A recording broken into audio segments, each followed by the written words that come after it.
wabarakatuh. Friends, allow me to take you back to Mecca in the days before the advent of Islam. There lived an extraordinary woman from the Quraysh nobility named Khadijah binti Khuwailid.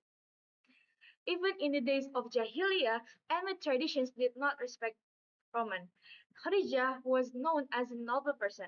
She was called At-Tahirah, which means the pure woman, a title of honor that shows how strong her character and honor were. Khadija was not only a woman of honor, she was also a wealthy merchant. She entrusted her wealth to men to trade, because men usually traveled far to Sham.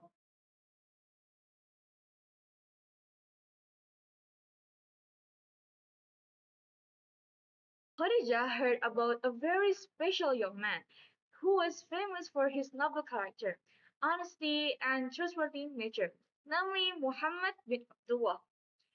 Feeling intrigued, Khadija invited him to work with her. She sent her slave, Maisarah, to accompany Muhammad on a trading trip to Syria.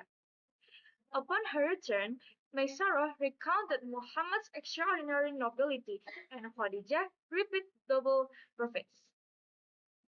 The story about Muhammad touched Khadija's heart. She had been married twice before and had decided not to marry again. However, she saw qualities in Muhammad that were so rare. Cleverly, Khadija sent someone to investigate Muhammad so that her desire would not cause her embarrassment. Long story short, a noble marriage took place. Muhammad was 25 years old, while Khadija was 40, all according to popular opinion, or 28, while according to the other opinions.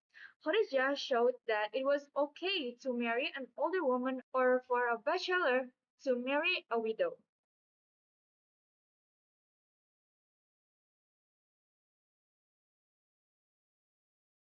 Their 25 years of marriage were a blessed time together. They were blessed with two sons, Qasim and Abdullah, who died as a child, and four daughters, Zainab, Ruqayyah, Kulthum, and Fatima. Their harmonious life reached its peak when Muhammad, now 40 years old, received his first revelation in the cave of Hira. The Prophet returned home fearful and trembling. However, Khadija, with her intelligence and maturity, welcomed him with extraordinary confidence. She said, "No, rejoice. By Allah, he will never disgrace you.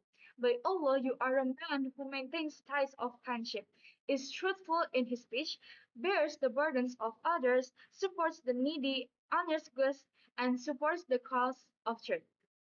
In that confusing situation, Khadija became the first person who believed in Allah and His Messenger. She was the first woman to convert to Islam. Khadija was also the first person to pray with the Prophet Muhammad after being taught by the angel Jibril.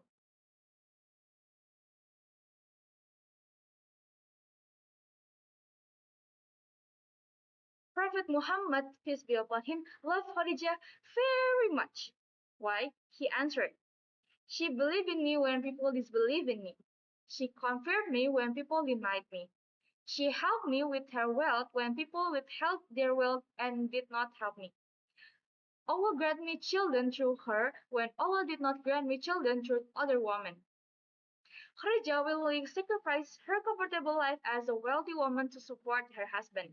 When the Quraysh tribe boycotted the Bani Hashim, Khadija accompanied the Prophet through 3 years of suffering, hunger, and isolation.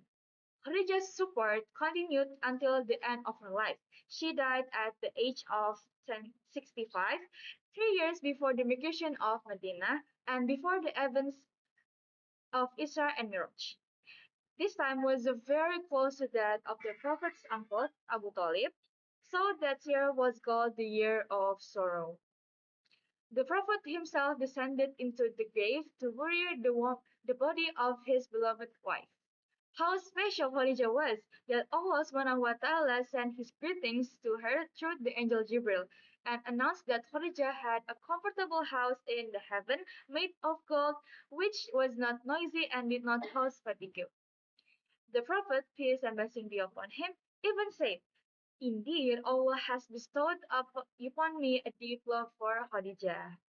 Let us remember Khadijah binti Khuwailid not only as the Prophet's wife, but as the holy woman, the most beloved wife, and the irreplaceable supporter of the call to Islam.